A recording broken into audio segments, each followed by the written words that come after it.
అంటే చాలామంది అంటున్నారు దిల్ రాజు పాలిట దేవుడు ఉన్నాడు, దేవుడు ఆశీస్సులు ఉన్నాయి.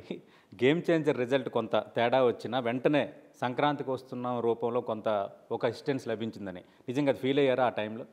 అంటే డెఫినెట్గా ఇప్పుడు సక్సెస్ ఫెయిల్యూర్ ఇక్కడ ఏంటి, డబ్బు ఒకటి అయితే ఎనర్జీ ఒకటి. So energy also important.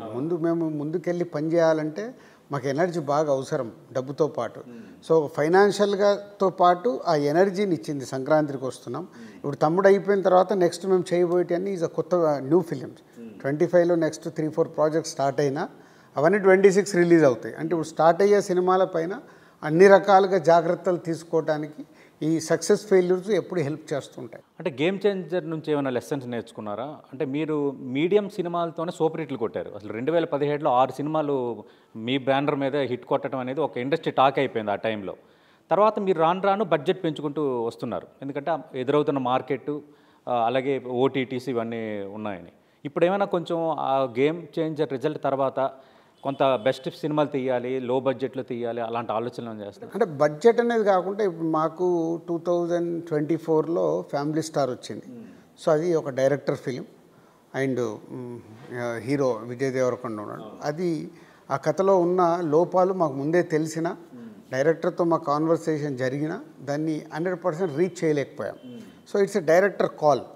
అలాగే గేమ్ చేంజర్కి కూడా మాకు అలాంటి రిజల్టే వచ్చింది. సో పోతే గేమ్ చేంజర్ విషయంలో నేను ఎప్పుడు డైరెక్టర్ని కానీ హీరోని కానీ నేను కామెంట్ చేయను. డైరెక్టర్ పాయింట్ ఆఫ్ వ్యూలో నాకు డైరెక్టర్కు వేవ్ లెంత్ లేనప్పుడు ఇలాంటి జరుగుతుంది అనేది ఆలోచన తప్పితే ఎవరిని కామెంట్ చేయడం కాదు. సో అలాగే దాని తర్వాత వచ్చిన సంక్రాంతికి వస్తున్నాం, it's director film. Anil Ravipudi తన మార్క్తో వచ్చిన సినిమా. ఇప్పుడు తమ్ముడు కూడా is a director film. So ఇవన్నీ ఈజ్ అ డైరెక్టర్స్ ఫిలిమ్సే. సో సక్సెస్ ఫెయిల్యూర్ అనేది సో డైరెక్టర్ వాళ్ళు అనుకున్నది అనుకున్నట్టు రిజల్ట్ తెచ్చినప్పుడే రీచ్ అవుతుంది. పోతే ఇక్కడ దిల్ రాజు అనే ఒక బ్రాండ్ కానీ, దిల్ రాజు అనే ఒక ఇన్వాల్వ్మెంట్ కానీ ఇవన్నీ పనిచేస్తూ ఉంటాయి మా సంస్థకి. అది మిస్ అవుతున్నాం.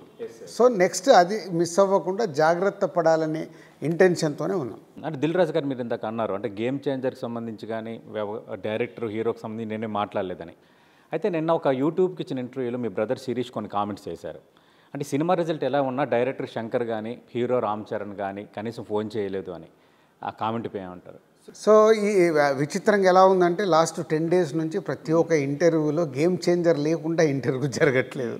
సో ప్రతి ఒక్క దాంట్లో నేను అదే చెప్పుకుంటూ వచ్చాను. ఇప్పుడు నాకేందంటే నేను క్లోజ్గా ట్రావెల్ అయ్యాను రామ్ చరణ్తో కానీ శంకర్ గారితో కానీ. నాది ఆ సినిమా అంతా నేనే ట్రావెల్ అయ్యాను. శిరీష్ గారు ఆ సినిమాలో ఇన్వాల్వ్ లేదు. సో సంక్రాంతికి వస్తున్నా మొత్తం శిరీష్ గారు ట్రావెల్ అయ్యాను. సో ఇప్పుడు గేమ్ చేంజర్ దాంట్లో నేను అన్నీ చెప్పుకుంటే వస్తున్నాను. సో ఏంటి, ఎలా జరిగింది, ఆ ప్రాసెస్ ఏంటి.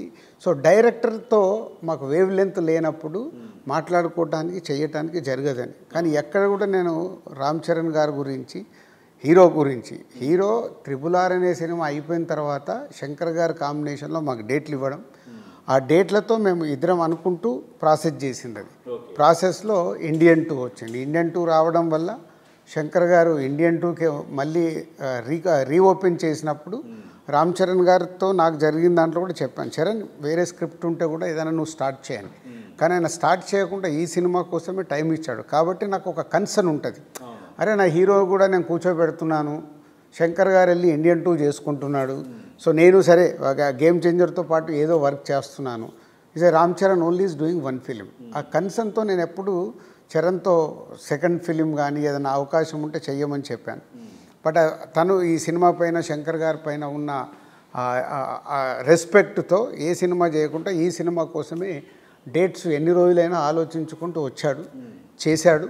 నాకు తెలుసు అదంతా is a big journey for me. So అందుకే నేను గేమ్ చేంజర్ విషయంలో నేను ఎవరిని ఏ ఇంటర్వ్యూలో కూడా నేను wrong statement I will complete. So Shankar గారితో నాకేంటి ఈజ్ అ బిగ్ డైరెక్టర్తో పనిచేయడం వల్ల మాకు ఆ యాక్సెస్ లేకపోవడం వల్ల కొన్ని unexpected wastage, time, schedule planning ఇవన్నీ 1-to-1 కూర్చొని మాట్లాడుకునే ఛాన్స్ లేకపోవడం వల్ల డిలేలు జరుగుతూ వచ్చాయి.